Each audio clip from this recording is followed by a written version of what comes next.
tardes. La charla la hemos pensado de la siguiente manera. Yo hablaré de la generación de la deuda de los países de la periferia, cómo ha sido. Se podrán ver las semejanzas con lo que está sucediendo ahora a nosotros.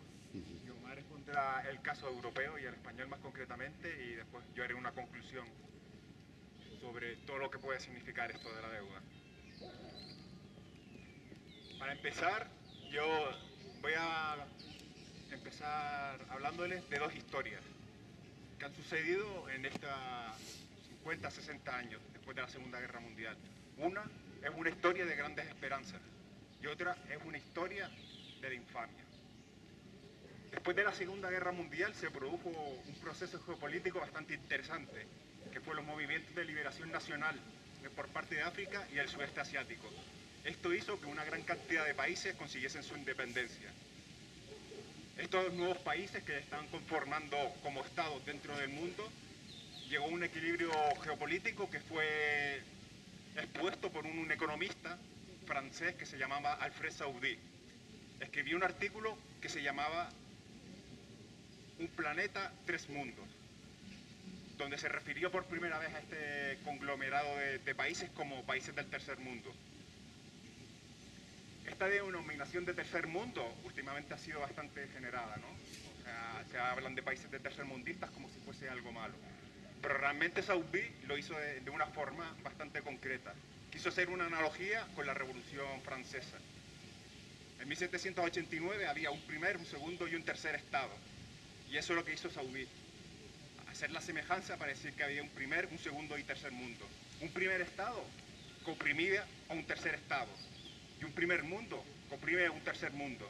Es decir, desde sus orígenes, el concepto de tercer mundo, y así fue acaparado por ellos mismos, es un concepto de conciencia de clase. El tercer mundo frente al primer mundo. Estos países, durante la década de los 60 y de los 70, empezaron a organizarse para tener una perspectiva en su mundo geopolítico diferenciada al resto, a la que querían poner desde la primer y el segundo mundo, teniendo en cuenta que el segundo mundo es la URSS, o sea, el comunismo burocrático. Se reunieron en varias conferencias, en Bandung, en Indonesia, en Buenos Aires, en El Cairo, en Belgrado y en La Habana, y constituyeron varios grupos para presionar internacionalmente en el Foro de Naciones Unidas. Crearon el grupo del G77, la UNTAC, que es la Conferencia de Naciones Unidas para el Desarrollo y el Comercio, pero de la perspectiva del desarrollo y el comercio de ellos, y el Movimiento de Países No Alineados, que era un movimiento de países que no aceptaban ni el capitalismo del primer mundo, ni el comunismo absolutista y burocrático del segundo mundo. Estos países empezaron a tener bastante fuerza dentro de las Naciones Unidas porque eran bastante numerosos. El G77 se reunía para votar en la Asamblea General de Naciones Unidas en masa. Y por lo tanto, como en la Asamblea General de Naciones Unidas un país, un voto, llegaban a tener resoluciones que fuesen favorables al tercer mundo. Después vinieron los liderazgos. En la India estaba Nehru, que era el heredero político de Gandhi. En África, Nkrumah, presidente de lo que fue Costa del Oro y después Ghana, que su lucha constante fue siempre una unidad de África para poder enfrentarse al mundo. Nasser estaba en Egipto, que tuvo el horrible pecado de decir que el canal de Suez pertenecía a los egipcios y por eso fue castigado. Tito en Yugoslavia y Castro en Cuba, con su concepción socialista de la realidad. Es decir, llegamos a los años 70, donde un tercer mundo llegaba con sus grandes esperanzas. Ellos creían que podían hacer una realidad alternativa a la que se estaba imponiendo en la bipolaridad, es decir, al capitalismo occidental y al comunismo de la URSS. Hasta aquí la historia de las grandes esperanzas. Ahora la historia de lo propio.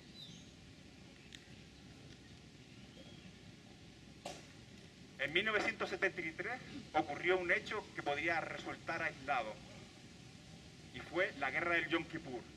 Fue la última guerra que hubo entre Egipto e Israel a nivel de naciones.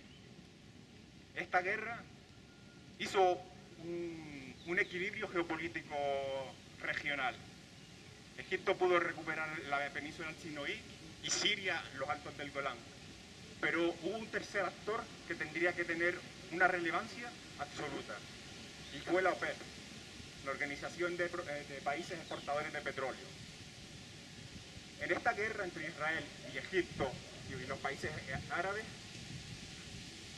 se vio claramente cómo tanto los países de Europa Occidental como Estados Unidos apoyaron a Israel. Entonces ellos decidieron tomar su venganza y lo que hicieron es recortar absolutamente la producción de petróleo para incrementar los precios del petróleo. Y como los países occidentales eran muy dependientes de este petróleo, se verían obligados a pagar unas cuotas mucho más por este petróleo. Bien, entramos en este equilibrio. Esto produjo dos grandes causas. Primero, el primer mundo, después de tres décadas de crecimiento, entró en una crisis económica, pero una crisis económica nueva, porque entraron en una estagflación, es decir, un incremento de los precios y un decrecimiento económico. Hasta entonces, Occidente estaba regido por las ideas económicas keynesianas, es decir, fundamentalmente buscar el pleno empleo y corregir los deslices de la economía por medio de la demanda. Si la economía estaba creciendo mucho, ellos utilizaban políticas fiscales y monetarias para reducir la demanda y hacer que decreciese este recalentamiento de la economía. Y lo contrario al revés. Si la economía estaba decreciendo, ellos estimulaban la demanda, inyectando dinero o bajando los impuestos para que creciese el consumo. Lo que pasa es que con este nuevo equilibrio que estaba en la estagflación, las medidas keynesianas no pudieron no podían solucionarlo, ya que si estimulaban la demanda hacía que creciesen los precios aún más. Y si recortaban la demanda, lo que hacía que hubiese mayor recesión. Por lo tanto, hubo una crisis de la concepción keynesiana como política mundial. Cuando en las estructuras hay crisis, se producen bifurcaciones. Es decir, puede haber nuevas alternativas. Que se tome un u otro camino depende de las ideas que en ese momento estén rigiendo. Y la política neoliberal aprovechó este momento. La crisis del keynesianismo en el año 73 por la estagflación para imponer sus ideales. Primero, lo consiguieron mediante el prestigio. En 1974 se le dio el premio Nobel a Hayek, un británico neoliberal, y en 1976 a Friedman, el norteamericano. Muchos han especulado en que la banca sueca presionó mucho para que se diesen esos premios Nobel. Consiguieron el prestigio. Segundo, el prestigio académico. Los neoliberales consiguieron hacer de su sede la Escuela de Chicago, la Universidad de Chicago. Se habla mucho de los Chicago Boys liderados por Friedman. Esta percepción de la economía, esa concepción de la economía que tenían los liberales, se extendió por todo Estados Unidos y por Europa Occidental. Todas las perspectivas de la economía en las facultades están totalmente ocupadas por ellos.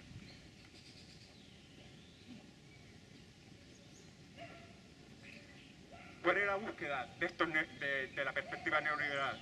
Al final es un giro político para reorganizar la acumulación del capital y para volver a tener las fuerzas de las élites económicas.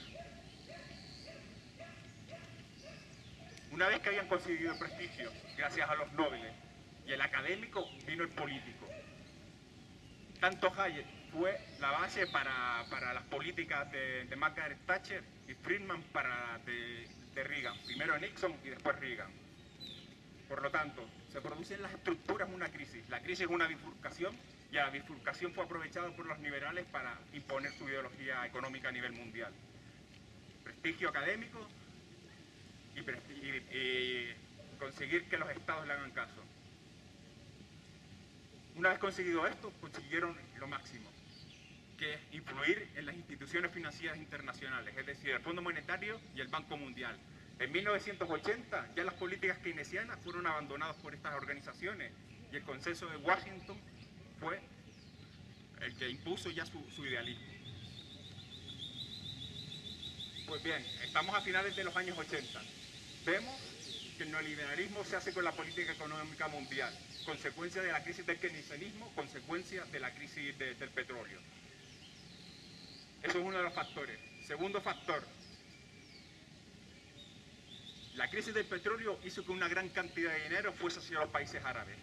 Estos países árabes, teniendo esa liquidez, la decidió poner en los bancos occidentales. Y estos bancos occidentales, teniendo una gran también liquidez, lo que decidieron es prestar a mansalva a los países del tercer mundo. En 1970, los países del tercer mundo, estamos hablando con instituciones privadas, con bancos privados, tenían 36.000 millones de deuda. En 1980, 380.000 millones, es decir, se multiplicó por 10. Y también la ideología del Banco Mundial y del Fondo Monetario Internacional incrementando la deuda de los países del tercer mundo. En 1968, el presidente del Banco Mundial era McNamara. Es curioso ver cuál es el currículum de McNamara. Presidente de la Ford, primero. Segundo, secretario de Defensa durante la guerra del Vietnam. Y como lo hizo muy bien, pues le dieron la presidencia del Banco Mundial, supuestamente, originalmente llamado Banco Internacional de Reconstrucción y Desarrollo, de construcción de la Europa arrasada por la Segunda Guerra Mundial y desarrollo de los países que estaban saliendo en ese momento. McNamara hizo de este banco el Banco Internacional de Destrucción y Subdesarrollo. También aumentó por 10 la deuda de los países que tenían con estas instituciones internacionales financieras, de 8.000 millones a 58.000 millones. Muy bien. Finales de los años 80, ya hemos visto endeudamiento masivo de los países del tercer mundo. Primero, con los bancos privados por los petrodólares. Segundo, endeudamiento masivo de los países del tercer mundo por las instituciones internacionales financieras, Banco Mundial y Fondo Monetario Internacional. Y tercero, una ideología neoliberal como política económica mundial. Ya estaban las condiciones perfectas para la tormenta perfecta, Y empieza el golpe de Estado. Al final de los años 70, principios de los 80, hay otros dos factores que tendrían que ser claves. Primero, la caída del precio de las materias primas. Las materias primas eran lo único que podían vender los países del tercer mundo. Y segundo, un incremento impresionante de los tipos de interés de la Reserva Federal, es decir, de los tipos de interés basados en dólares. Todas las deudas que tenían los países del tercer mundo estaban basadas en dólares. Y la política de la Reserva Federal fue pasar del 2% en 1970 a un 8,6% en 1981. Es decir, multiplicar por 4 los tipos de interés. Esto hace que la deuda sea insostenible. Primero, lo que hace es endeudar masivamente a los países del tercer mundo y después le sube los tipos de interés. Consecuencia, en 1982 México dice que no puede pagar su deuda. Después le seguirían Brasil y Argentina. Es la que es conocida como la crisis de la deuda del tercer mundo. Y aquí entra el Fondo Monetario Internacional. México dice que no puede pagar su deuda. Brasil que no puede pagar su deuda. Argentina que no puede pagar su deuda. Ellos en ese momento perdieron una oportunidad histórica. Si se hubiesen unido y decidido no pagar la deuda, las instituciones financieras internacionales y los bancos de Nueva York no podían haber hecho nada sino aceptarlo. Pero lo que hizo el Fondo Monetario Internacional es negociar cada uno de ellos por separado. Y lo que hicieron es reorganizar esa deuda, refinanciarla. Sí, tranquilos, van a poder pagar la deuda a más tiempo y quizás con unos tipos de interés menores. Nosotros refinanciamos la deuda, pero aquí viene el golpe de Estado. Para refinanciar esta deuda, para que sigamos dando dinero, para que puedan seguir pagando la deuda, van a tener que tener unas condiciones, que son las conocidas como los planes de ajuste estructural. Estos planes de ajuste estructural, entre otras cosas, tienen el abandono de las subvenciones y de productos y servicios de primera necesidad, en la reducción drástica de los presupuestos sociales, la apertura total de los mercados, la liberalización de la economía y del control de los movimientos de capitales, una fiscalidad mucho más laxa para las rentas altas y los beneficios del capital, y la privatización masiva de empresas públicas. Yo no sé si a ustedes les suena esto. Por lo tanto, grandes esperanzas a principios de los años 70, Los países del tercer mundo creían que ellos podían negociar internacionalmente para tener una política económica y social alternativa a la puesta por el primer mundo y el segundo mundo, es decir, la economía capitalista y la comunista. Entrada del neoliberalismo, entrada de la deuda, planes de ajuste estructural. Los países pierden el control de los sectores estratégicos de desarrollo, pierden el control en su política económica. Y si pierdes el control en tu política económica, pierdes el control en tu política social. Significó el fin del tercer mundo como proyecto político. El tercer mundo solo quería su estado de bienestar, solo querían desarrollarse según sus concesiones y sus culturas. Y eso les fue imposible, fueron derrotados. Nosotros habíamos conseguido un estado del bienestar, habíamos conseguido la educación y la sanidad, y estamos viendo cómo nosotros estamos yendo hacia la misma trampa que ellos fueron. Nos endeudan, y ahora nos quieren poner esos planes de ajuste estructural. No son capaces de llamarlo con el mismo nombre porque la simbología sería demasiado cercana. Lo llaman austeridad, pero ahí estamos. Y ahora, para que sepan lo que está pasando en España y en Europa, ¿y Omar?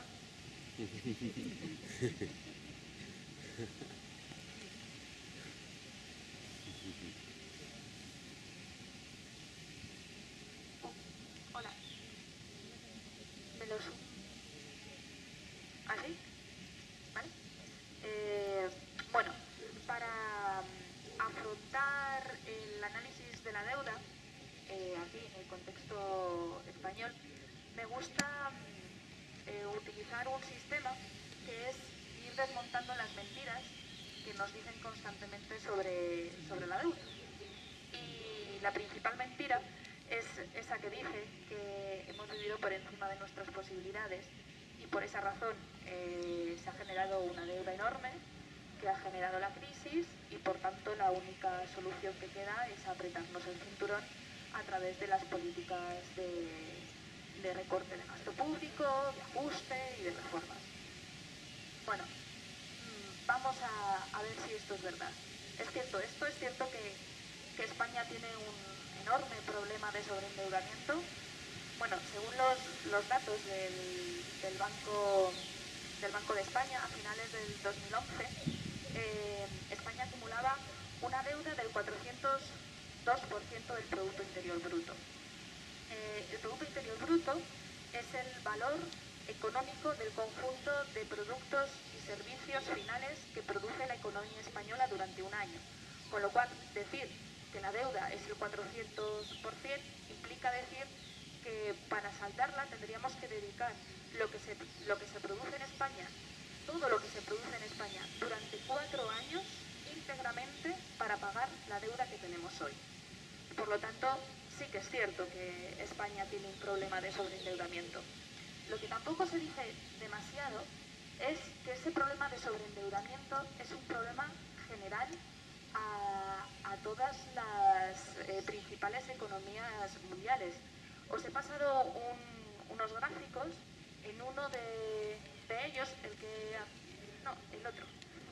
que aparece el gráfico de colores, encima del gráfico de colores hay una tabla con los índices de deuda total, pública y privada, de las principales economías mundiales.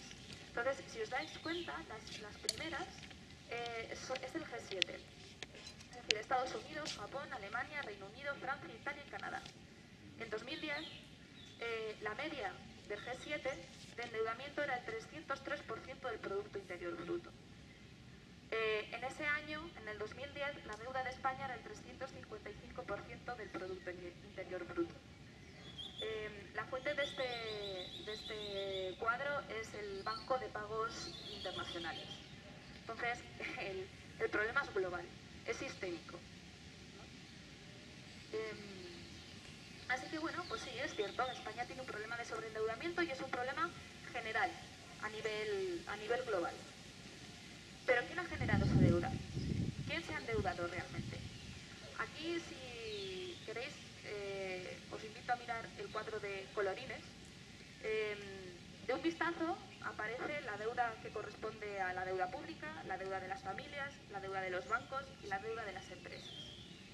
veis, el 81% del total de la deuda es de origen privado y solamente el 19% es responsabilidad del Estado y de las administraciones públicas. En España hay un problema de deuda privada. Nunca nos cansaremos de decirlo, porque como parece que nos dicen en los medios de comunicación, aquí el problema es que es el Estado, las administraciones públicas, las comunidades autónomas, las que se han endeudado hasta arriba. No es cierto. La crisis no la ha generado la deuda pública, la ha generado la deuda privada. Pero vamos a profundizar un poquito más sobre esto.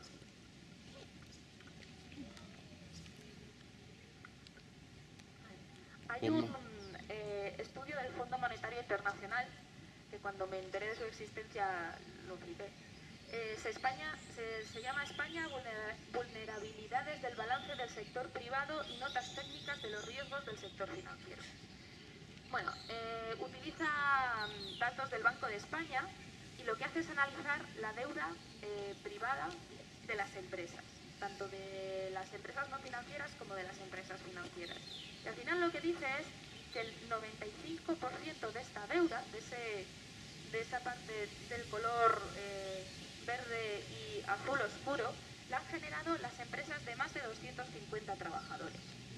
Si luego nos vamos al Instituto Nacional de Estadística y vemos qué peso tienen estas empresas dentro del tejido económico y industrial de España, vemos que son el 0,15% del total de las empresas de este país. Y es normal, porque España, su tejido productivo realmente lo forjan las pequeñas y medianas empresas. Bueno, pues las pequeñas y medianas empresas en total solamente son responsables del 5% del total de las empresas y van juntos, ¿no? Entonces, el 61% del total, prácticamente el 61% del total de la pedazo de deuda que tiene España, lo ha generado el 0,15% de las empresas. Entonces, parece que no es verdad que todos nos hemos endeudado y todos hemos vivido por encima de nuestras posibilidades. Parece que quien lo ha hecho es la élite financiera y empresarial. Pero ahora vamos a analizar un poquito más la deuda de las familias. Hay otro informe maravilloso, que es la encuesta financiera de las familias del Banco de España, que en los datos que ofrece para el 2008, 2008 es un año bastante representativo porque es el año en el que empieza la crisis. Pues dice que el 50% de las familias de España tenían algún tipo de deuda. Pero eso quiere decir que el 50% restante no tenía ningún tipo de deuda. Con lo cual no es verdad que todo el mundo se ha endeudado. Se ha endeudado la mitad. Y a esa mitad que no se ha endeudado le están aplicando las políticas de recorte y de ajuste igual. Pero ahora vamos a analizar la parte que se ha endeudado. En otro de los cuadros que os he dado, que hay tantos numeritos, el más grande, solamente nos interesa la parte de arriba, ¿no? Que aparece, es la deuda de las familias, que la divide en percentiles de renta, diferenciando el 10% de familias más pobres, con menos renta, luego aparece el 20% de la familia con mayor renta y va subiendo, ¿no?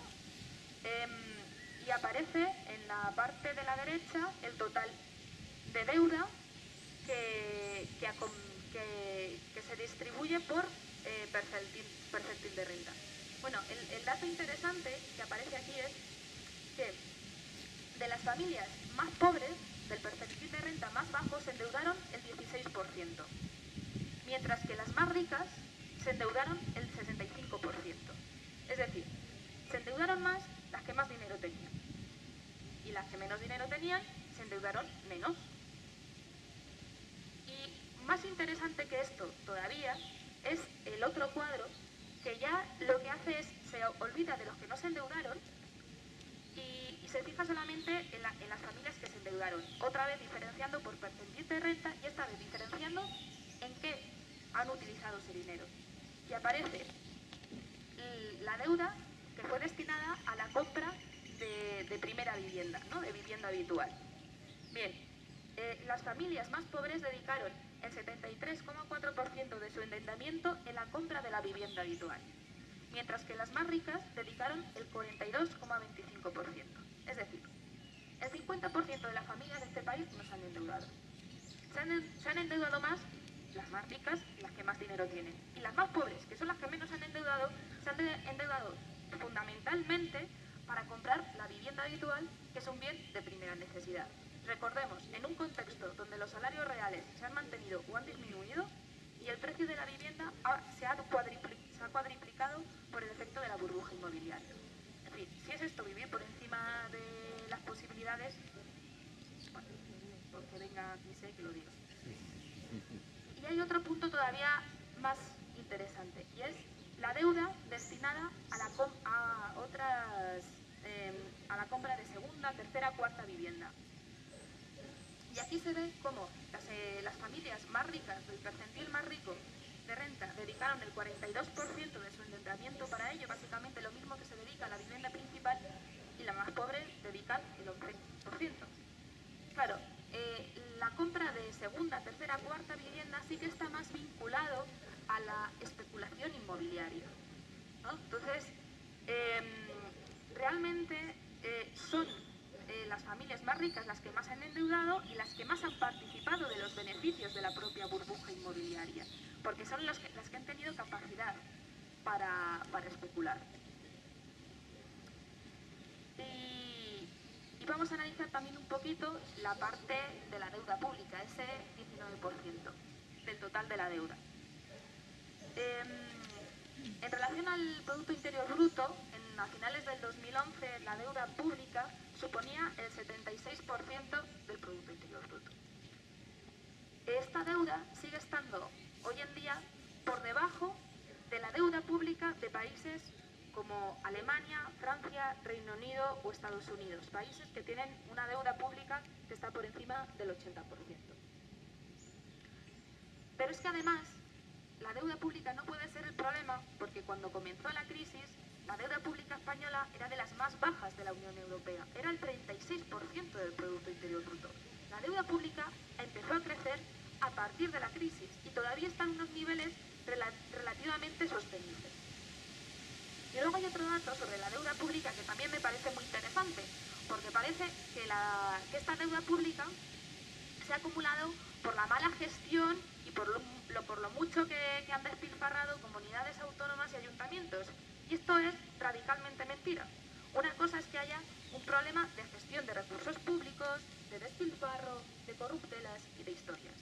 Pero el 76% del total de la deuda pública ha sido originada por el Estado, por el Gobierno central. El 17% por las comunidades autónomas y el 4,4% por las corporaciones locales. Y luego ya para llegar al 100% hay una pequeña parte de la seguridad social, un 2%. Sí, las comunidades autónomas no han generado el problema de sobreendeudamiento del Estado español. Así que, por tanto, la conclusión es que no es cierto que todos hemos vivido por encima de nuestras posibilidades. Quienes más se han endeudado han sido las empresas de más de 250 trabajadores y las grandes fortunas familiares de este país, que son además las que han sacado tajada y las que han sacado beneficios durante todo el periodo de las vacas gordas, de la burbuja financiera hipotecaria de esta misma deuda. ¿Y cómo hemos llegado a esta situación?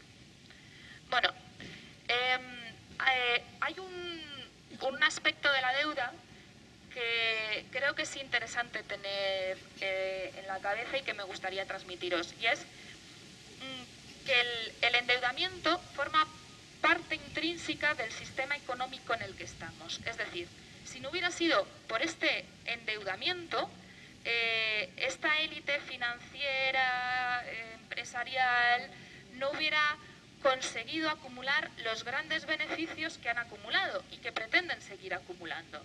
Así que esto no ha sido un error. Esto forma parte imprescindible del sistema económico. Y para entenderlo, yo creo que es necesario remontarse un poquito a los años 70, cuando empieza creo que como ha explicado Óscar también un poco, empieza a aplicarse el programa de políticas neoliberales poco a poco, ¿no? En unos países más, en otros menos, el programa político neoliberal, que tiene tres características principales. El primero es la liberalización de capitales. lo que implica que la economía financiera cada vez es más importante y tiene más peso en la economía que la economía real, productiva. Hay un dato muy interesante y es que el valor de los bienes y servicios que se producen en el planeta, los de la economía real, se estima que ascienden a 60 billones de dólares. Perdón. Y se estima, al mismo tiempo, que en los mercados financieros hay una cantidad de 4 a 7 veces mayor, entre 240 y 400 billones de dólares. Es decir, en el mercado financiero hay una cantidad de dinero bestial que no está sustentada en la economía real y que ha sido algo deliberado, algo que se ha generado por una liberalización paulatina, porque porque el mercado financiero genera un margen de beneficio muchísimo más grande que el que pueda generar cualquier negocio basado en la economía real. Y esto lo que hace al final es que muchísimo dinero que podría invertirse en la economía real, que es la que genera bienes y servicios, que cubre las necesidades de las personas y es la que genera empleo, se va al mundo financiero, al mundo especulativo. El segundo punto del programa neoliberal es reducir el poder de acción del Estado en favor del sector privado. ¿Por qué? Por un mantra que repiten hasta la saciedad los economistas neoliberales, y es que el sector privado, los agentes privados de la economía, como dirigen sus acciones en base a la maximización de su beneficio económico, van a saber asignar los recursos de manera mucho más eficiente, no como el Estado, que está lleno de gente corrupta. Y además, pues bueno, pues no tienen este incentivo. Entonces lo que hay que hacer es que el Estado haga lo mínimo, lo imprescindible, y el resto que lo haga el sector público, el sector privado. Es decir, la privatización de todos los servicios públicos, ¿no? Porque va a ser mucho más eficiente. Y además es necesario que haya una política fiscal que no grave a los beneficios del capital, ni a los beneficios empresariales, lo menos posible, porque eso desincentiva la actividad del sector privado, y que además los impuestos siempre que se pueda sean indirectos, como el IVA, porque como se aplica a todo el mundo igual, parece que afecta menos a la economía, ¿no? Claro, no tienen en cuenta que los impuestos indirectos como el IVA son tremendamente regresivos, y si no gravas y no haces pagar más impuestos a quien más gana, pues es lo mismo, es un sistema regresivo y es fundamentalmente injusto. Y el último punto del programa neoliberal es la flexibilidad del mercado laboral. Es decir, que se flexibilice para asegurar el margen de beneficio de las empresas. ¿Por qué? Porque el otro mantra neoliberal es que mientras las empresas consigan beneficios, podrán reinvertir en la economía generando trabajo. Claro, no pensaron que a lo mejor lo que hacían era llevárselo a paraísos fiscales y entonces no se reinvertía nada o se lo gastaban en productos de lujo, pero eso no importa. Lo importante es flexibilizar el mercado laboral. ¿Y eso qué otra consecuencia tiene? Que desaparezcan derechos laborales. Al final, si os dais cuenta, estos tres puntos, la consecuencia que tienen es una transferencia neta de recursos desde la clase trabajadora, desde la población, desde el Estado, desde lo público, a las manos de las élites financieras y capitalistas. Pero claro, si estamos en un sistema basado en el consumo y la población y el Estado, que son quienes gastan, cada vez tienen menos dinero, ¿cómo vamos a hacer que la rueda siga girando? Pues es muy fácil, te gastas lo que todavía no tienes. Te endeudas, ¿no? Y además cada vez te tienes que endeudar más, porque cada vez tienes que gastar más, porque si no los beneficios no son crecientes, que es el otro mantra del sistema capitalista. Bueno, y así llegamos a la Unión Europea. La Unión Europea, a pesar de que recientemente le hayan dado el Nobel de la Paz, se ha construido en base a estos principios, ¿no? En base a la libre circulación de bienes y servicios y capitales. Ese fue los inicios, con la CECA, la Comunidad Económica Europea, el Euratom, ¿no? La cuestión era hacer un mercado común, sin barreras, para que los bienes y servicios y los capitales fluyeran libremente. En Maastricht, en el 92, se crea el Banco Central Europeo y se establece que su objetivo fundamental sea mantener la inflación, mantener baja la inflación, que sea estable. No es generar empleo, no es que aumente el bienestar de la población, no, es simplemente la inflación. Muy bien, ¿a quién le interesa sobre todo que la inflación se mantenga baja? Pues a quien tiene mucho dinero y a las entidades financieras, porque su activo es el dinero y si sube la inflación, el valor de su activo baja.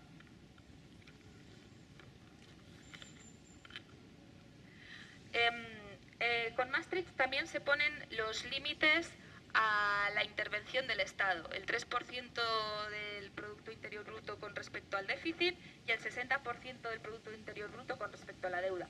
¿Por qué? Porque han hecho unos estudios y dicen que si superan estos límites también afectan a la inflación, y la inflación es lo más sagrado que existe en la economía neoliberal. Y ya de paso ponemos un límite a la acción del Estado en la economía, porque solamente se puede conseguir recursos hasta ese límite. Porque claro, otra de las vías que tiene el Estado para conseguir recursos es la política fiscal. Pero desde la Comisión Europea, desde las instituciones europeas, siempre se han mandado señales diciendo que el crecimiento, si se activa, es bajando los impuestos y en ningún caso hay que gravar a los rendimientos del capital. Y por supuesto, si hay que poner impuestos que sean indirectos y que se aumente el IVA.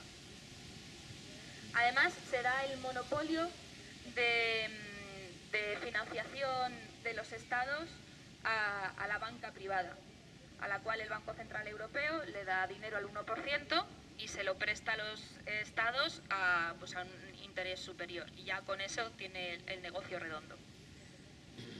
Y además, uno de los puntos fundamentales que más uno de los factores que ha promovido la burbuja inmobiliaria y financiera en los países periféricos de Europa es que, como los países que han conformado la Unión Europea son países asimétricos y no se ha generado una política de redistribución verdadera, ¿no?, que realmente cumpla esa función, unos han ganado a costa de otros. Es decir, en el momento que se quita el tipo de cambio de las monedas nacionales, se quitan todas las barreras al capital, aparece la moneda común, pues con esas asimetrías los países del centro de Europa empiezan a acumular unos excedentes a costa de que los países de la periferia empiezan a acumular déficits crónicos de recursos. Pero claro, los países del centro de Europa tienen este exceso de recursos, lo tienen que colocar en algún lado. Y qué mejor que colocarlo en los países de la periferia europea que están en procesos de burbujas especulativas y además, como ya tenemos el euro, todos tenemos la misma moneda, pues si estamos en el mercado común, pues genial, el negocio redondo. Y entonces llegamos a España.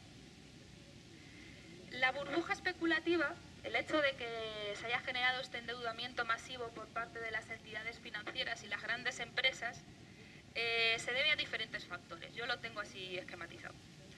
Por un lado está la reforma del suelo del 98, ¿vale?, que favoreció la especulación inmobiliaria porque vinculó el precio, el valor de las viviendas a su valor futuro, a las expectativas crecientes de su valor en el mercado. Y esto lleva, desde cualquiera lo entiende, ¿no? Es muy fácil. Si tú esperas que esto va a subir y todo el mundo piensa que esto va a subir y todo el mundo hace que esto vaya a subir, al final es una espiral creciente, inflacionista, que hace que el precio de la vivienda se dispare. Pero para que esto se mantuviera era necesario otro factor, y es que los bancos dieran crédito.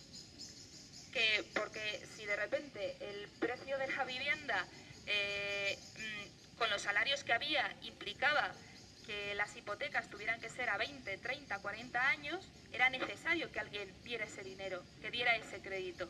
Y ese crédito lo dieron los bancos, tanto a familias como a promotoras, como a inmobiliarias, como a empresas del sector de la construcción y a empresas que no se dedicaban al sector de la construcción. Pero además, para que esto fuera posible, era necesario que alguien diera el dinero a los bancos en España, porque simplemente con el ahorro y los depósitos de los españoles no era posible mantener durante tanto tiempo esta burbuja.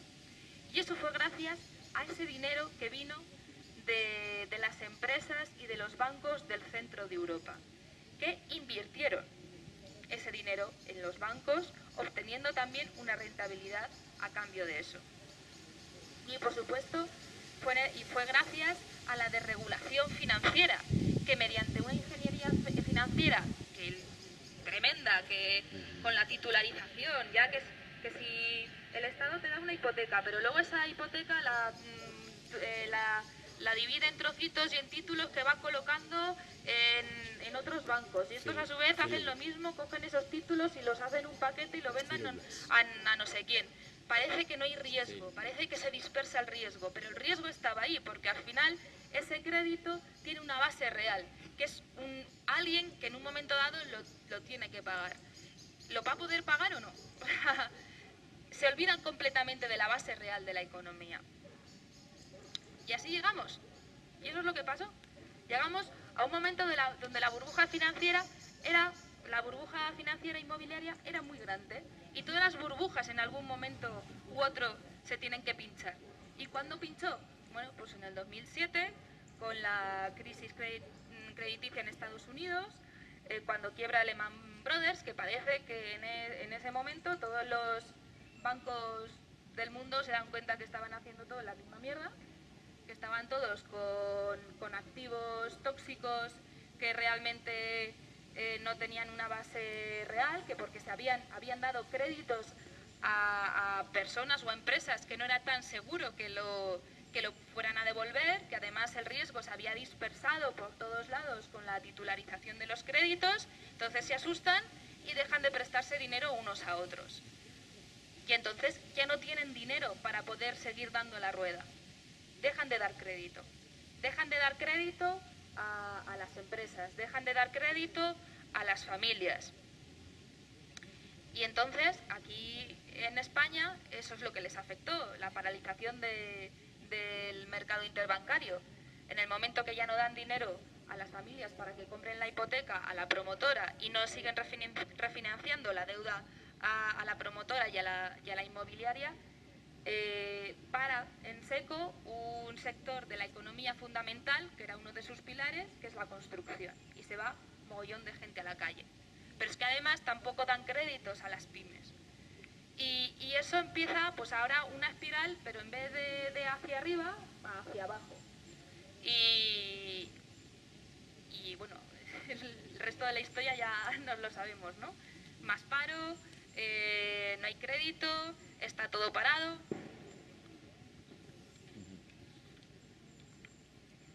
Y los bancos se quedan con un montón de activos en sus balances a unos precios sobrevalorados que nadie les va a pagar, porque además la tendencia es que la gente no tenga dinero, no tenga trabajo y estemos cada vez peor. ¿Y qué pasa con el Estado? Bueno, pues con el Estado teníamos una deuda pública baja, pero al entrar en crisis, evidentemente, sin que el Estado haga nada, porque no hace nada, simplemente bajan las recaudaciones porque si la gente está en el paro paga menos IRPF y tienen menores cotizaciones.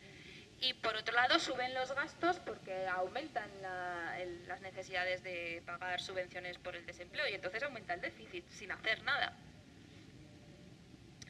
Y pasamos, bueno, pues eso, en 2009 a tener un déficit del 11% del Producto Interior Bruto, cuando hacía pocos años antes habíamos tenido un superávit. Es decir, que la deuda pública aumenta por la crisis que han generado los bancos y las grandes empresas, que son además las que han generado esa gran deuda y la que han sacado tajada de ello. ¿Y qué hace el Estado ante esta situación?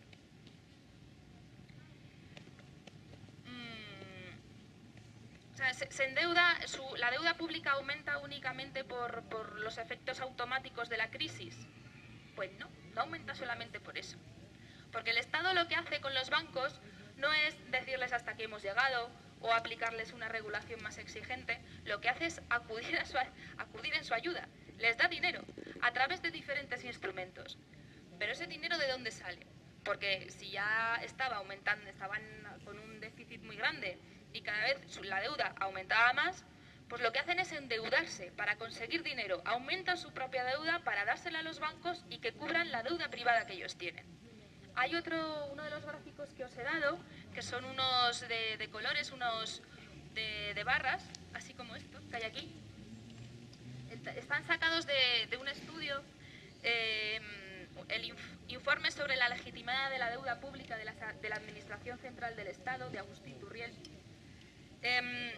Lo que hace es comparar el déficit, que es la barrita pequeña, el déficit financiero azul, lo compara con la deuda en los años 2008, 2009 y 2010. Y se ve cómo la deuda supera ese déficit, ¿no? Es la parte roja. Y esa parte roja coincide con los fondos que deriva el Estado, que dedica a ayudar a los bancos. Es decir, en el momento que dedicas dinero no a cubrir un déficit porque necesitas cubrir tu funcionamiento, la sanidad, la educación. No. Eso te estás endeudando para algo más. Lo estás endeudando para darle dinero a los bancos. Esa deuda, según Turriel, ya simplemente por ese hecho es una deuda ilegítima. Bueno, en junio de 2012 el Estado había dado 215.000 millones de euros para ayudar a la banca. Eso implica que dedicó más de un 20% del Producto Interior Bruto español. Los instrumentos que utilizó fueron avales para la emisión de deuda de las entidades financieras, que implica la mayor parte de estos fondos. Un 61% se fue en avales. Lo dedicó para comprar activos financieros de las entidades a través del Fondo de Adquisición de Activos Financieros. Lo dedicó para la suscripción de participaciones preferentes convertibles a través del FROB, para la aportación de capital y para esquemas de protección de activos. En fin, son diferentes formas que lo que hacen es, una de dos, o el Estado asume el riesgo de no pago de la emisión de deuda por parte de los bancos, como por ejemplo en el caso de los avales, lo cual implica que si en algún caso los bancos no pagan esa deuda a los inversores que les han dado el dinero, se va a hacer cargo él. Y estaba clarísimo que no lo van a hacer porque los bancos están en quiebra, y lo estaban desde el 2008. Y además asumes el riesgo, con lo cual lo más probable es que aumente el tipo de interés de tu propia deuda, porque es una de la deuda pública, porque estás atrás, eres tú quien asume el riesgo de que el otro no pague. Y otros mecanismos son directamente intentar aportar fondos propios a las entidades, ¿no? Como las participaciones preferentes convertibles, que es algo realmente ingenioso, porque es una acción que no es una acción, porque no le da derechos políticos al Estado, ¿no? Entonces es algo complejo. Es un poco como te salvo pero que no te salvo, ¿no? Entonces se matan la cabeza para que no parezca lo que realmente está sucediendo, y es que el Estado está limpiando las cuentas de los bancos. O como por ejemplo ya directamente la compra de activos financieros, que es: yo te compro esos activos tóxicos que tú tienes, que no valen lo que valen, yo te lo compro, así tú tienes dinero para que des dinero a las familias, que esa era el objetivo, ¿no? de la adquisición de activos del fondo que se creó en el 2008. Pero ese crédito no fluyó y no pasó nada.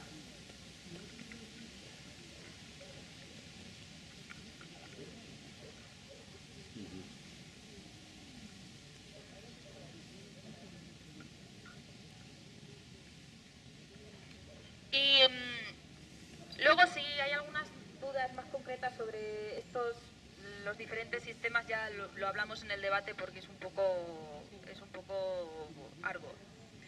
Porque sí quería hablar sobre otros instrumentos de rescate, ¿no? Que lo que hacen es garantizar que la deuda privada se transforma en pública. Uno es el rescate de la Unión Europea para la banca, de ese fondo de 100.000 millones de euros, a través del FED, de Facilidad Europea de Estabilización Financiera, que nos dieron este verano, que fuimos rescatados. Y simplemente sobre esto quería hacer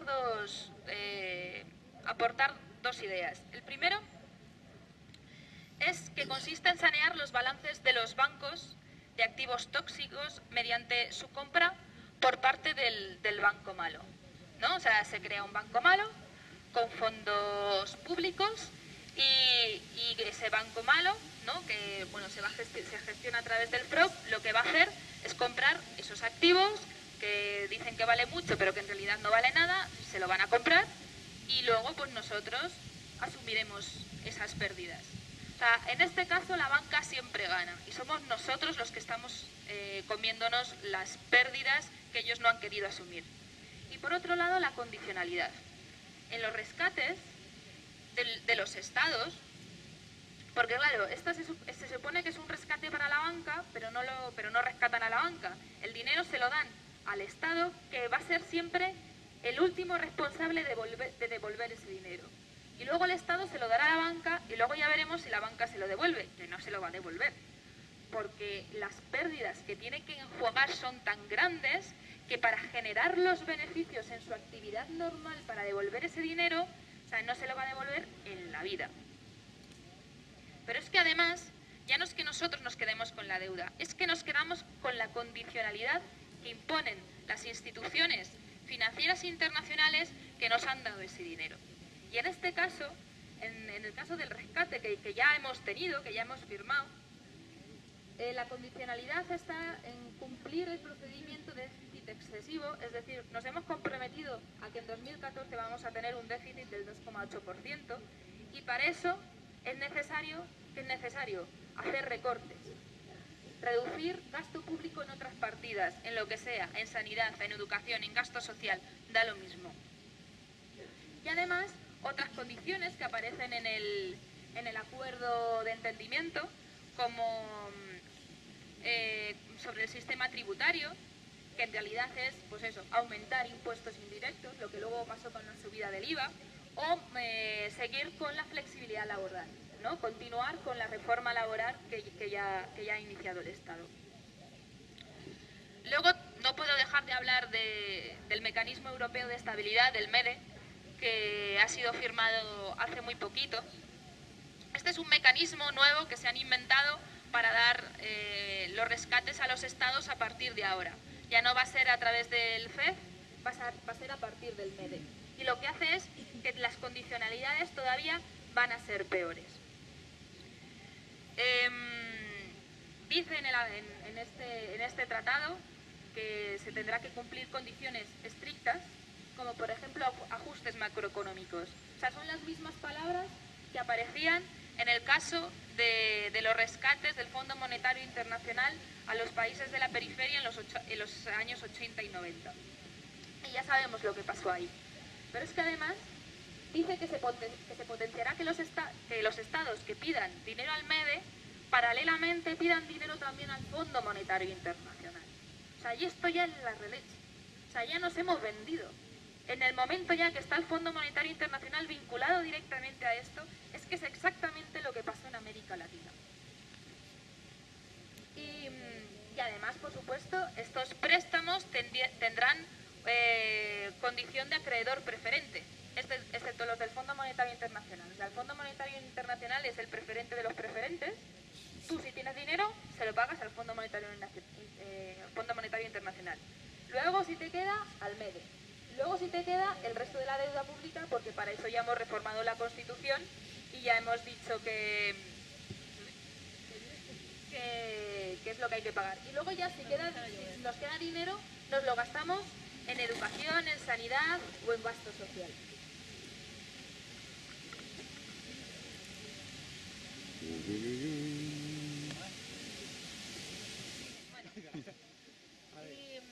Bueno, el caso es que todas estas políticas,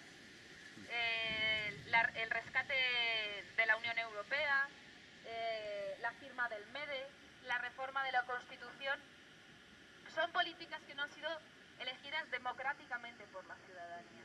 Esto es un punto que tenemos que tener muy en cuenta. Y resumiendo, tenemos que el Estado se endeuda para conseguir recursos con los que rescatar a la élite bancaria y financiera, que son los que nos han metido en esta situación al generar una deuda con la cual se han beneficiado. Es decir, han tenido unos beneficios privados y ahora están socializando las pérdidas. Pero es que además, esta deuda que el Estado consigue y que se la da a los bancos es comprada por la misma banca que está siendo rescatada, porque el 40% del total de la deuda pública está en manos de las entidades financieras. ¿Por qué? Porque cuando el banco interbancario, o sea, el mercado interbancario desapareció, los bancos, la banca española, empezó a conseguir recursos del Banco Central Europeo, consiguiendo dinero al 1% de interés. Y con este dinero compra los bonos de deuda pública, que les da un interés del 5%. Entonces la jugada es perfecta, porque sin hacer nada tienes un diferencial de ganancia del 4%. Eso es una forma de rescate. Y luego nosotros y nosotras nos comemos las políticas de ajuste, que no es más que una manera de que todos los recursos posibles vayan a que haya dinero para pagar la deuda que hay que dar a los bancos, o darles dinero, o darles fondos directamente, o poder mantener el paripé de que nuestro déficit y nuestra deuda no es tan grande para ir al mercado, a los mercados financieros y que nos compren nuestra deuda para luego darle el dinero a los bancos, una especie de patada hacia adelante.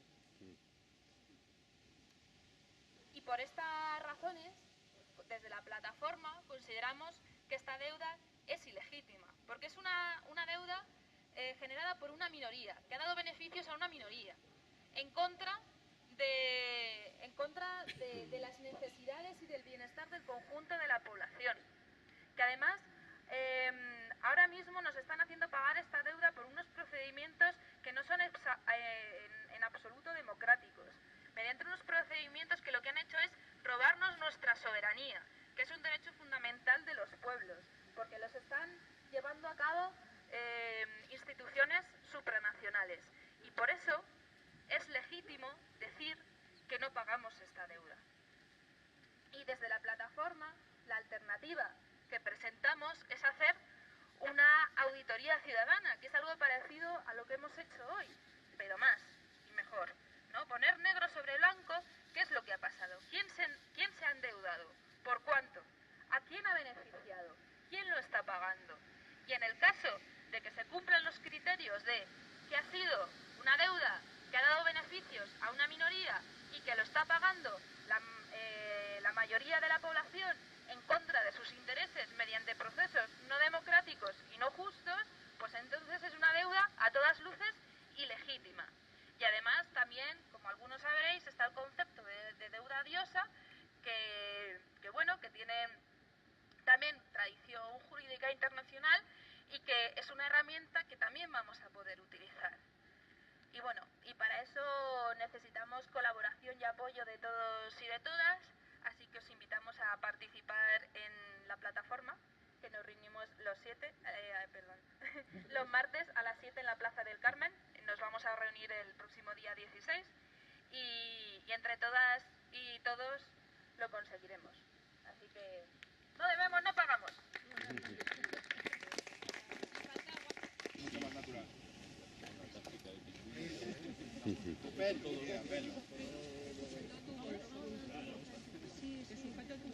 Vale, muchas gracias. Bien, todos podemos estar de acuerdo de que la situación económica mundial es un desastre, ¿no? pero lo que tenemos que saber es cómo hemos llegado Oh, aquí. sí. El gobierno, Sí. la banca, las instituciones financieras internacionales, nosotros mismos, Merkel, el presidente del Fondo Monetario Internacional, el presidente de los Estados Unidos, todo, el capitalismo, todo eso no son más que estructuras, son consecuencias. Para entender quién es nuestro enemigo tenemos que ir, como dijo una vez Guido Mar, en Arrojo Vivo, tenemos que ser radicales, porque ser radical significa ir a la raíz de los problemas. Nuestro gran enemigo es una idea y la imposición de su ideología. Y esta idea es cómo se ha concebido y cómo han conseguido que nosotros legitimemos la economía a nivel mundial.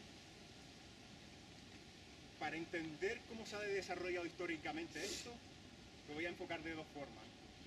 Cómo se ha desarrollado la economía a nivel histórico, como ideología, como ciencia, y cómo se han desarrollado los derechos humanos. Entre 1750 y 1850 se produjo un hecho característico dentro del conocimiento occidental, y es lo que se llama el divorcio entre las ciencias y la filosofía. Antes, en las universidades, hasta el siglo XVIII, las asignaturas que podías estudiar en una universidad, o sea, el conocimiento, estaban metidos en filosofía, en ética, en teología y medicina. Debido a la ilustración y al pensamiento cartesiano y newtoniano, hubo una escisión de la ciencia. El conocimiento se dividió en tres: las ciencias naturales, donde estarían las físicas, las matemáticas y las ciencias exactas; las ciencias sociales, donde estaría la política, o sea, la ciencia política, la sociología, supuestamente la economía, que tendría que estar ahí; y las humanidades, donde estarían las artes, la filosofía, la ética, etc. Resulta que justo en ese momento es cuando nace la ciencia económica. Hay una especie de concepto a nivel mundial en que 1776, la obra de Adam Smith, La riqueza de las naciones, es el comienzo de la ciencia como ciencia, de la economía como ciencia, ¿no? El problema es que en esta época surge la ideología económica de los liberales, es decir, cuando se fundamenta la ciencia económica, se fundamenta en base a los ideales liberales, es decir, los ideales de Adam Smith, de Malthus, de John Stuart Mill, etc. La concepción que ellos tenían de la economía podía ser razonable en su contexto, es decir, estamos hablando de Inglaterra en el siglo XVIII. La forma que vieron ellos de mejorar la sociedad por el camino de la economía era el crecimiento, porque claro, en el siglo XVIII en Gran Bretaña estaban en unas condiciones que posiblemente lo consideramos ahora como un subdesarrollo, ¿no? Ellos, montados dentro de lo que sería la revolución industrial, dijeron: hay que incrementar la producción para mejorar la sociedad. Pero incrementar la producción significaba producir más zapatos, producir más comida, producir más trabajo. Esto deja de tener sentido cuando dejamos de producir cosas que es para beneficiarnos lo que necesitamos al día, cuando empezamos a producir simplemente cosas suntuosas. O sea, cuando empezamos a producir en una especie de locura de siempre hay que producir más. En eso se ha basado la ciencia económica. El objetivo de todo el gobierno es siempre incrementar el Producto Interior Bruto, dando igual lo que esté detrás de ese Producto Interior Bruto. Por lo tanto, llegamos a esa conclusión. Recorrido de las ciencias económicas basadas en el liberalismo. De las tres ciencias, es decir, de las ciencias naturales, de las ciencias sociales y de las ciencias humanas, cada uno tiene su propia epistemología. Esto quiere decir que la ciencia aborda el conocimiento desde su propia idea, ¿no? Las ciencias naturales están basadas en el cartesianismo y en Descartes. Es decir, lo que hace la física, la matemática y las ciencias exactas es buscar comprender la realidad por medio de patrones y después, una vez identificados estos patrones, intentar universalizarlos. Supuestamente las ciencias sociales deberían estar más basadas en la organización social, y las ciencias humanas pues ya totalmente basado en los sentimientos humanos. Lo que ha pasado con la economía es que ha tomado esa epistemología natural, ha ido a intentar explicar la economía por métodos matemáticos simplemente. Y para poder comprenderlo, por ejemplo, solo tenemos que ver los premios Nobel de la economía. Los premios de economía Nobel de Economía siempre han sido entregados a técnicos, es decir, a economistas y a matemáticos que han intentado explicar la economía de una forma por métodos econométricos o matemáticos. Es decir, está totalmente fuera la concepción filosófica, social del ser humano. Nunca se le ha entregado un premio de Nobel de Economía, por ejemplo, a alguien que haya escrito un tratado sobre filosofía económica o sobre moral económica, porque no tiene ningún sentido para los economistas. Todos los que hemos pasado por la Facultad de Ciencias Económicas y Empresariales nos hemos dado cuenta de eso. El enfoque es totalmente de una epistemología nomotética, que es la epistemología que tienen las ciencias naturales. No se nos da moral, no se nos da filosofía, apenas se nos da sociología. Es simplemente mecanizar la economía. Y esto no puede ser. La ciencia económica es una ciencia social. Y como ciencia social tiene que estar inexorablemente apegada al alma del ser humano, con todas sus imperfecciones. Y eso es algo que las ciencias matemáticas no pueden evitar. Las ciencias matemáticas no pueden predecir los movimientos sociales, y lo que se ha demostrado es que las ciencias económicas desde esta perspectiva tampoco pueden predecir los movimientos económicos. Hemos llegado en este momento, como hemos visto en el recorrido de las ciencias económicas, a esa ideología, ¿no? Fundamentalmente basada en una epistemología de las ciencias naturales. El otro recorrido que quiero hacer es el de los derechos humanos. Los derechos humanos ciertamente se puede decir que es un gran avance social de las economías occidentales. Curiosamente también surgen al mismo tiempo que la ciencia económica. Surgen de las revoluciones burguesas.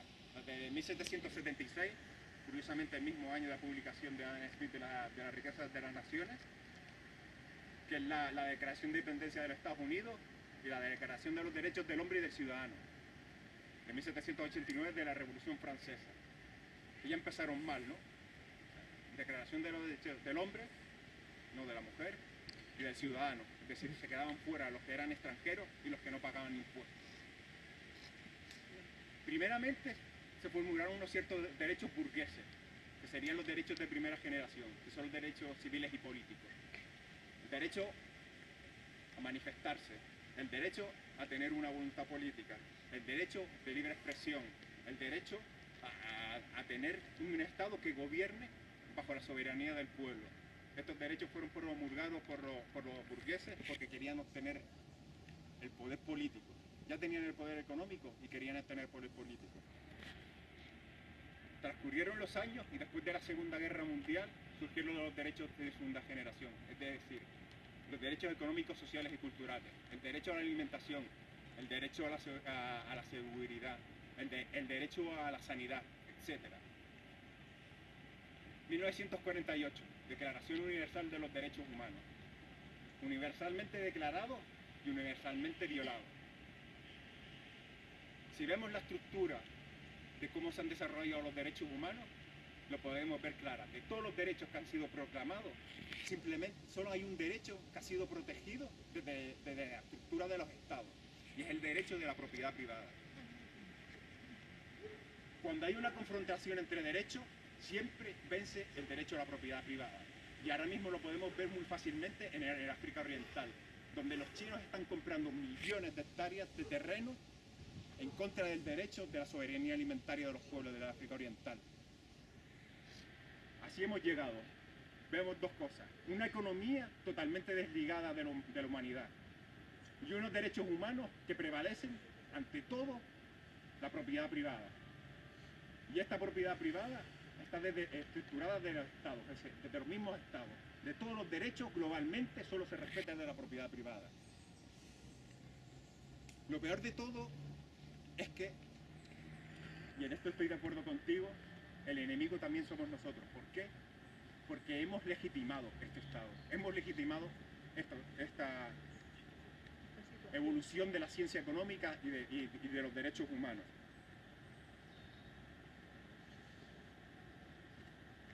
Ahora bien, nuestra generación yo creo que tiene dos características principales. La primera es que posiblemente seamos la generación más preparada de la historia, debido a ese estado del bienestar que hemos disfrutado y que hemos tenido acceso a la educación y tenemos un gran acceso a la información.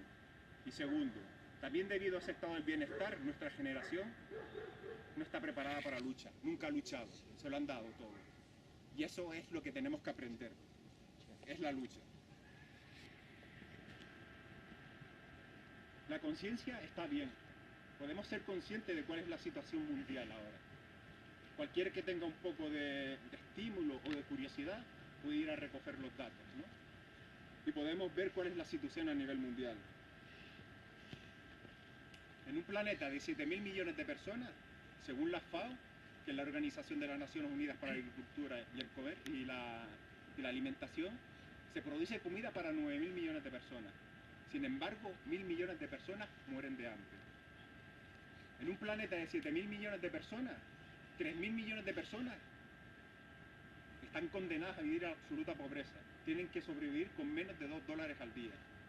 En ese mismo mundo, un 20% de la población acapara un 80% de los recursos.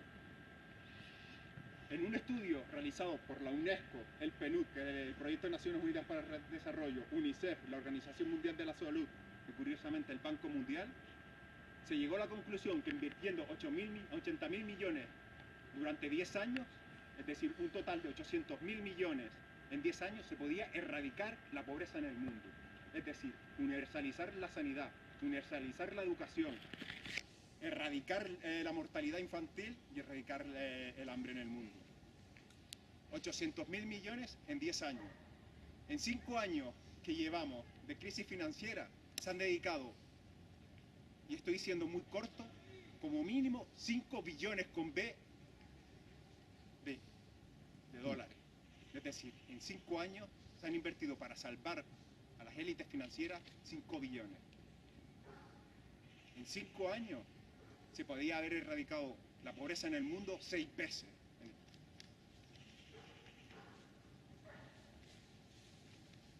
Otro dato. En los 5 años de la Segunda Guerra Mundial murieron 50 millones de personas. La Segunda Guerra Mundial la tenemos interiorizada como uno de los mayores desastres de la humanidad, quizás el más grande del mundo. En este mundo, cada 5 años mueren 100 millones de personas debido a la pobreza. Y no sucede en 5 años, sino lustro a lustro.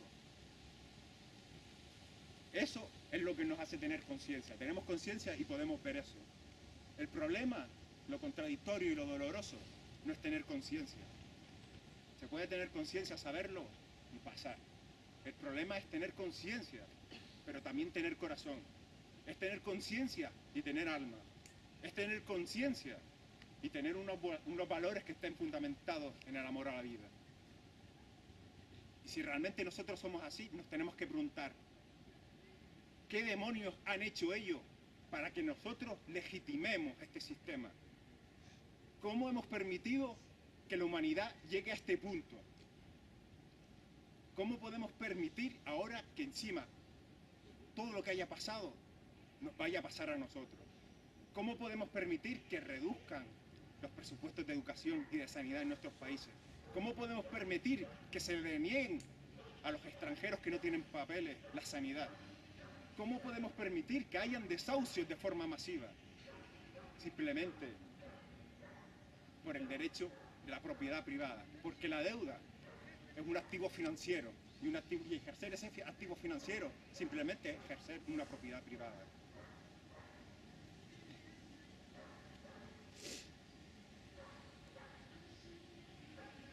Por lo tanto, ahora estamos en este escenario. La mayoría de África subsahariana y algunos países de Latinoamérica y Asia, sudeste asiático, sometidos a la deuda, sometidos al subdesarrollo. Segundo, algunos países de América Latina donde han decidido emanciparse, ya sea haciendo auditorías de la deuda como Ecuador o reduciendo su economía, con sus deudas como ha sido Brasil y Argentina y Venezuela. Y ahora, la periferia europea. Nosotros estamos en un momento en que tenemos que elegir qué camino vamos a tener que tomar. Si vamos a decidir que nos sometan en la deuda y al subdesarrollo, como han hecho con África y el sudeste asiático, o si vamos a tomar ese otro camino que ha tomado Ecuador, que es de negarnos a pagar una deuda. Una deuda que es ilegítima, una deuda que es odiosa, Los conceptos de deuda ilegítima, conceptos de deuda odiosa, son conceptos que están dentro del mismo sistema. O sea, incluso con sus mismas reglas del juego, las podemos declarar deudas odiosas y deudas ilegítimas. Pero incluso tenemos que ir más allá. Cualquier deuda, o sea, cualquier ejercicio de la propiedad privada que vaya en contra de la vida, que vaya en contra de la educación, que vaya en contra de la sanidad, ya de por sí es ilegítima. Todas esas deudas son ilegítimas. Hacer una auditoría de la deuda podría parecer un recurso técnico para desembarazarnos nosotros de esa deuda y poder dedicar esos recursos a nuestro propio desarrollo. Pero va mucho más allá. Es un concepto estratégico. Y es un concepto estratégico si conseguimos que esto se generalice. Si España consigue hacer una auditoría de la deuda ciudadana, estará dando un ejemplo de valores. De sus valores sobre la propiedad privada están nuestros valores en favor de la vida. Si España consigue hacer una auditoría de la deuda, estará dando un mensaje al resto de las naciones. Es posible hacerlo. Y ni siquiera es posible hacerlo, es necesario hacerlo. Si España consigue hacer una auditoría de la deuda, se podrán hacer auditorías y declarar ilegítimas masivamente las deudas del mundo. Significaría, por fin, la liberación de los pueblos del sur del mundo. Por lo tanto, solo 3 mensajes. Sí, podemos. No tenemos miedo y esta deuda no la vamos a pagar. No la vamos a pagar ni nosotros ni los pueblos empobrecidos del mundo. Gracias.